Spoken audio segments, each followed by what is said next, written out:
Hi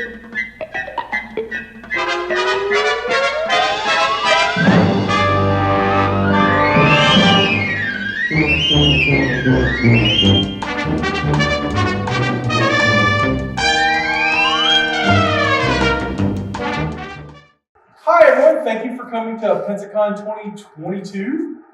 Yay! You celebrate that. And well, welcome to Pensacon. And we have the lovely Mark Preston here with us. You have had such, we talked a little earlier about it, you've had a long career and an interesting life, but your life started out in an orphanage. That's right. So can you tell us a little bit how you got from an orphanage to Hub? Well, the orphanage,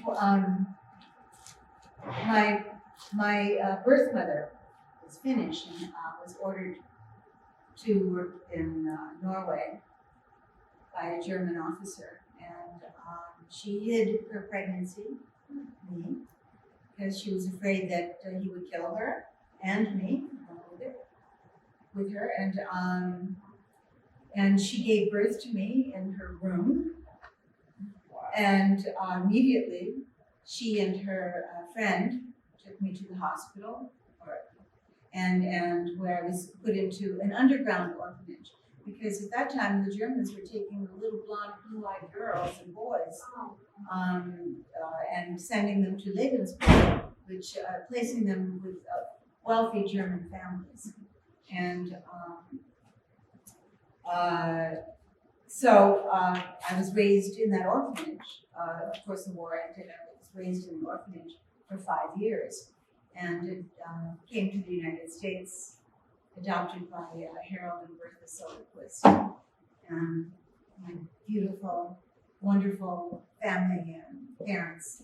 You know, yeah, they say that as an adoptee, you know, that you're that you're chosen.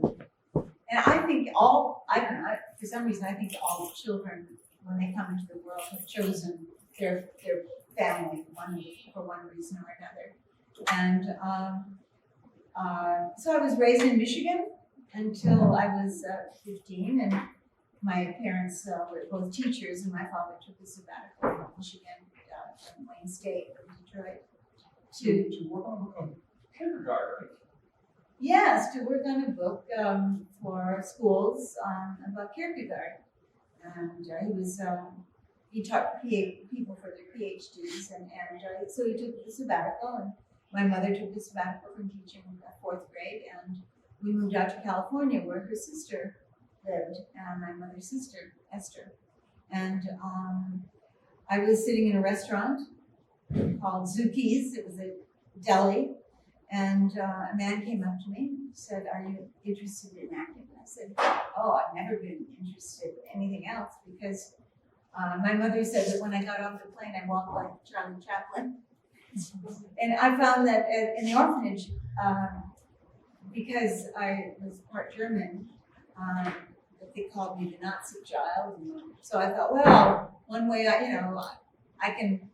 didn't understand the aggression and the anger for someone that had nothing to do with what was happening in World War II. And but I found that if I entertained, if I sang and danced, excuse me, I would be accepted. And so my parents recognized when I came to the United States, being educators, I think they recognized that that they gave me dance and singing lessons and theater, and I blossomed. You know, that was what I was meant to do. And when James Harris said to me, "Are you interested in acting?" I said, "Absolutely." But he was producing a movie called Lolita, and he said, "You are perfect for it." And he said, "I would love to talk to your parents. But first I'd like them to read the book. And I would like you to read the book." My parents said, "Absolutely not." Well, given the subject matter, I totally understand. Yeah, and they felt at 15, that even though they they understood it was a Stanley Kubrick film. They just figured, that subject matter would not be appropriate for me, or healthy, mentally healthy, and James Harris liked me, and I liked my parents, and so he thought, well, I can see potential in her, and so he got me an agent, one of the top agents in Hollywood, Elizabeth Taylor's agent at the time, and I started working immediately, and I did all of the shows on television except for Combat, and I was very fortunate to star in a two-parter on television called 4 Feet in the Morning. It was about abortion, and teenage pregnancy and abortion, and Tony Dow played. We eventually got married, played my husband, and it was supposed to be 16, and I mean, you couldn't even say pregnant on television at the time, so you can imagine how groundbreaking that show was. It was quite extraordinary, and it was a crossover, and which they're doing now again, but they haven't done it since then. And it went from 11th Hour, which was it went from Dr. Kildare to 11th Hour. So Dr. Kildare dealt with the medical part, and then 11th Hour went to the problems with teenage marriage, I had tried to abort myself, and so that's how the show started, but it was a fascinating time to do that, and really interesting subject matter to present to the public at that time. But so my point is that I was doing all of these wonderful shows, and having a really good career and a serious one. So when I met Irwin Allen for Lost in Space, I was called in. He said, "I like that girl," and I remember I was wearing big dangly earrings and a pink suit, and maybe it was just absolutely the right thing to wear. Right. Because he said he just loved everything. I mean, they were testing all kinds of actresses, young girls, and I didn't want to do the show. I said, I have this great career. I'm a serious actor. I was doing theater at the time as well. I had done theater all my life, and I said, I'm going to get lost, in this group of people. And Irwin said, absolutely not. He called me every day for 2 weeks. He said, Marta, you have to do this show. And the more I said no, the more he called. And so eventually I said, okay, I'll do it. And it was such a wonderful experience. It turned out to be a great choice. The only problem was that I was then sort of pigeonholed, there's Marta Kristen, Lost in Space, excuse me, and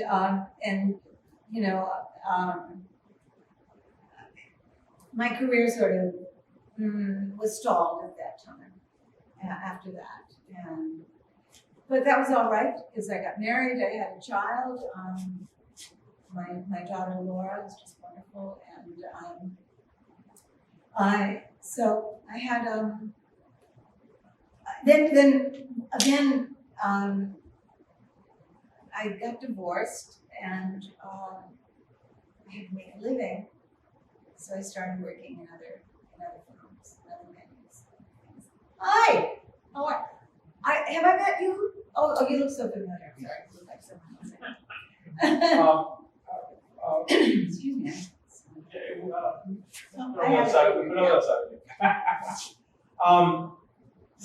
I have as you mentioned, you've done a lot of the full office space. And one of the things that you did, work with Alfred Hitchcock.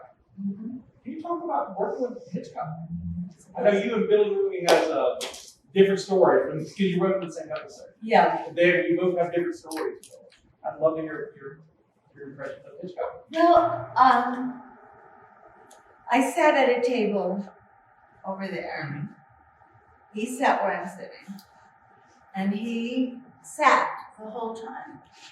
I never saw him move out of the chair, out of his director's chair. People, of course, came to him, and I just kept staring at him. I think I made him uncomfortable because I was so in awe of working with Alfred Hitchcock. And he never directed anyone. He never directed an actor. You were hired because of who you were. And I had done a show, another show on his anthology series. Alfred Hitchcock Presents. Yeah. And so from that, I was hired to do Banging Again with Billy. And I just played Jiffy Snack Girl, and it was a relatively small part, but it was with Alfred Hitchcock. And, I just went, I just sat, when you're on set, you're waiting most of the time to work. Even if you're working for a few minutes or 5, you're just waiting. So I had a lot of time to just observe him. And Billy tells a story about Hitchcock calling him over. And I was sitting watching, and I saw Billy's eyes get huge. And Billy was like 7 at the time, 8. And I called him over, and I said, "What did he say to you?" And he said, "If I didn't stop moving, he'd nail my feet to the ground." And Billy tells it differently, but that's what I remember. And I thought, "Oh my God, that's really a little creepy." And so I just, went and did my work. And afterwards, he thanked me, and he was a little flirtatious, actually. And I mean, I was 16, and I thought, well, that's, all right. But I know that I was his type, blonde, blue-eyed, and Nordic looking. So, but I left, and I thought, I worked with Alfred Hitchcock. Damn, that was cool. I mean, it could have been, it sounds like just an amazing experience. And so, Well, it's a wonderful episode, too. Yeah, and all, Iconic. it is, it's iconic. But all my work has been, some have been unique, some have been fun. Like Beach Blanket Bingo was so much fun. I love being outdoors. I love water. I love surfing. I love all of that. And except it was in November, and it was cold, and I had to be in the water Because she was the mermaid. because I was the mermaid. And I was working with Jodie McCrea, whose father was Joel McCrea. Yeah. Joel McCrea, yeah. And Jodie was a little weird, and of course Buster Keaton. Can you imagine working with Buster Keaton? And maybe to my next question. So tell us all about that. Oh my God, Buster Keaton! I had always loved silent films, witnessing, walking like the tramp, and but Buster Keaton was one of the geniuses of silent film, and just knowing that I was going to be in the same room, set, beach with him, really just to me was stunning.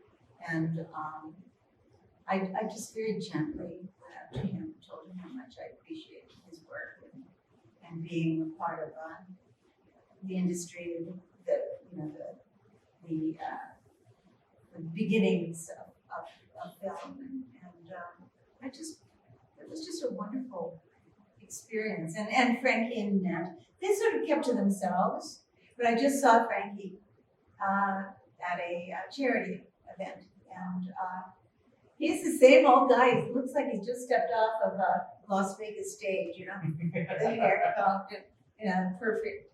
And he's delightful. He really is a wonderful, wonderful person.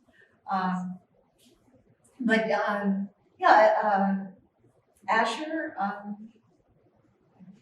Ed Asher directed it and was married to, okay, let me think. The Nose, Bewitched. Bewitched, yeah, Bewitched. It's a star. My brain is. The character name, like Samantha's coming in my brain. Right. Barbie, no, that's Jeannie. No. That's Jeannie. So we're Yeah. closer. Yeah, we're close. Anyone there? Anyway, I would be in the water, and I had to wear. Well, I had to be bare, so I just had like. Elizabeth Montgomery. Elizabeth There we Montgomery. go. Thank you. As I was Googling it, popped in my head. Yeah. Yeah, I know you find out. Yeah, it's wonderful. That's wonderful. except your brain gets lazy. Yeah, he would be on a megaphone and he'd be saying to me as the surf is coming in and it's like, 40 degrees. It felt like 40 degrees, it was probably in the 50s. Water and it's still very cold. And he'd say, smile, artist, smile. I'd say, no, yeah, it's okay. And I was trying to stay above water and, keeping my lower part from showing. And it was quite an experience, And I knew a lot of the people who were extras because I went to a beach near my home called State Beach, and they all hung out there and played volleyball together. And I ended up playing competitive volleyball actually with the women's team from the Pacific Palisades, and we'd go to the tough parts of town, man, and we would be playing. That's why I love the Olympics so much because of the competition is really. You're competing with some of the best, of course, in the Olympics. You're competing with the best. But I understand wanting to win. And what else? Then I did a movie, The Gemini Affair, and that was about two women. And directed by a wonderful, wonderful director, Matt Simber, and about two women who have a love match, and that was very unique in the 70s. That was nowadays it's in every show, but that was a very unique film to do,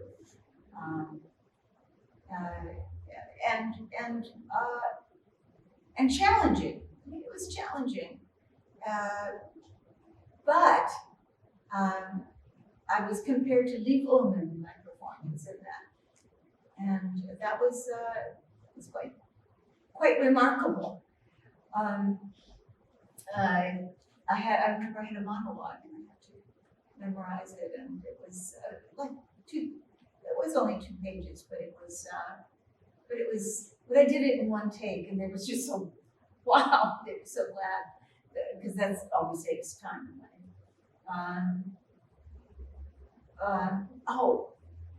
But related to that was that I became a friend to a guy named Sam Goodwin, and Sam was a very, very, well, probably Marlon Brando's best friend. So we went to Sam said, "Want to go to the hospital to see Marlon? He's getting some small operation or something." And I said, "Yeah." And Marlon Brando did not want to talk about acting at all. he wanted to talk about Hannah Arendt. He wanted to talk about philosophy and psychology, but he never talked about acting. And I was just like, practically speechless anyway, so I was sitting there and telling about my father and about Kierkegaard. We talked about Kierkegaard, of course, and Hegel and Kant and Nietzsche. And it was really quite something to talk to Marlon Brando for a couple of hours, sitting in the hospital room with him and sitting in a chair. And I haven't talked about that before. That's it. I've forgotten about that. Yeah, I mean, I haven't forgotten about it. I just don't remember about Well, I'm glad you got to share it with us. I don't remember talking. We've got a few minutes left. I want to open up some questions to our audience if you don't Yes, mind. please. So who wants to go first? Just raise your hand. I'll call you out. Everybody's all quiet. Yeah, I'll go first. Oh, thank you. So, when Lost in Space first came out, it was compared to like a modern day Swiss Family Robinson. That's right. I mean, and of course, they named the Robinson. This was that illusion was easy to make. But like we were discussing before, it was a gateway to a world of that people now look at it and say, this is one of the flagship series that got the element of sci-fi and futurism out there. What do you think about your part playing Judy, having the contemporary mindset of going, okay, we are now in places that no one's discovered before. I have to go with my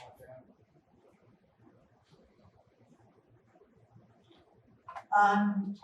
It's a wonderful question, and so beautifully spoken. The whole idea of having an adventure series, sci-fi adventure series, family series, was unique, and yes, it was taken from Swiss Family Robinson. The idea of us, and also the space program is becoming huge, and I mean, we haven't gotten to space yet, but we knew that we were going to in the United States. So there was a lot of interest there, and of course the Vietnam War was going on. So to have a family program that people could sit around and watch, and the whole idea, the center of the show was, how does a family survive? How do they work together? How do they struggle? What's in the struggle? Jonathan Harris was put into it originally to, of course, give some kind of something to fight against, to work against, and to try and resolve, the problems that he gave us.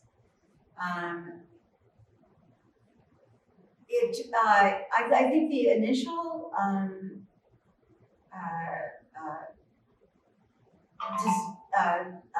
thought was to create this show that where families could sit around and watch and say, this is how it should be done. This is how families work together. This is how you end up, you have all of these different conflicts, even though they were, sci-fi conflicts.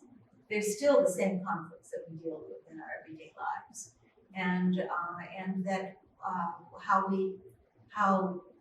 we end up working together, there's a great story about a well-known TV journalist, critic, who was asked when Star Trek went on, he said, which show do you like better, Star Trek or Lost in Space? He said, oh, Lost in Space. And he said, you want to know the reason why? There's one of the shows is with the father who is taken over by aliens, and they put a helmet on him and it changes his personality. He's told to throw Will off of a cliff, and And Will looks up at John, Dad, says, can I say, can I say something before you do that? And yeah, John, Dad says, yeah. And Will just looks up at him excuse me, and says, I love you. And so that, so the journalist, the TV critic said, that's why I like Lost in Space better. Because that's what we're supposed to be teaching our children and our families, that we struggle, we come together, and love makes all the difference. I mean, it sounds so cheesy, but in these difficult times, it's true. We have to come together. We're all one. And I've always believed that, even as a child. We're all one. I mean, starting in the orphanage and being hated because I was somebody that they thought I was, but I wasn't. The sins of the father visited on their children. And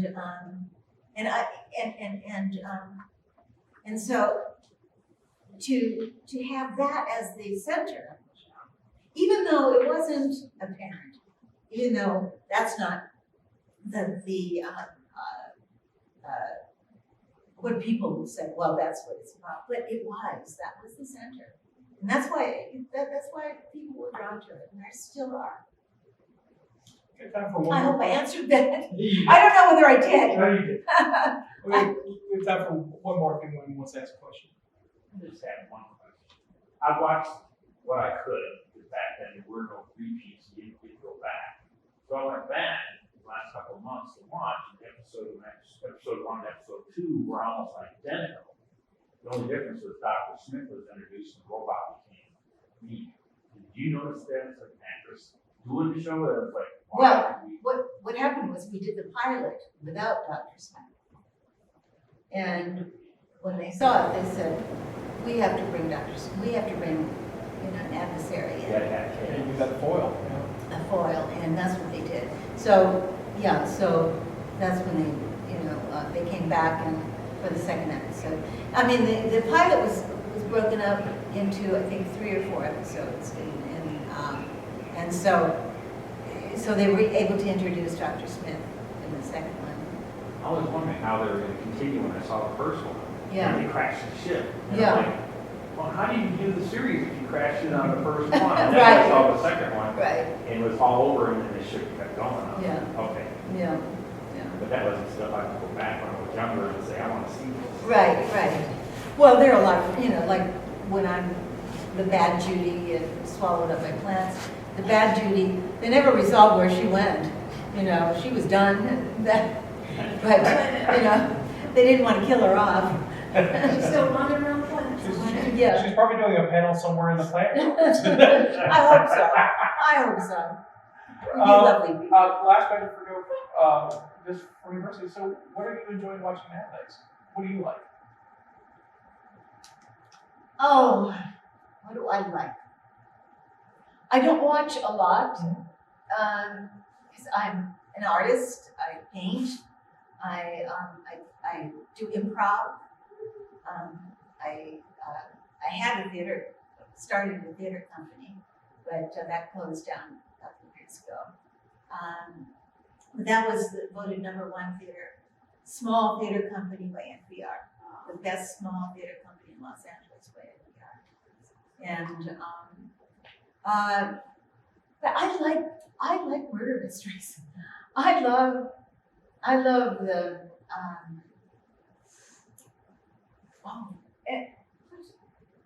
I'm trying to think of, isn't that strange that I know that there are things that I watch.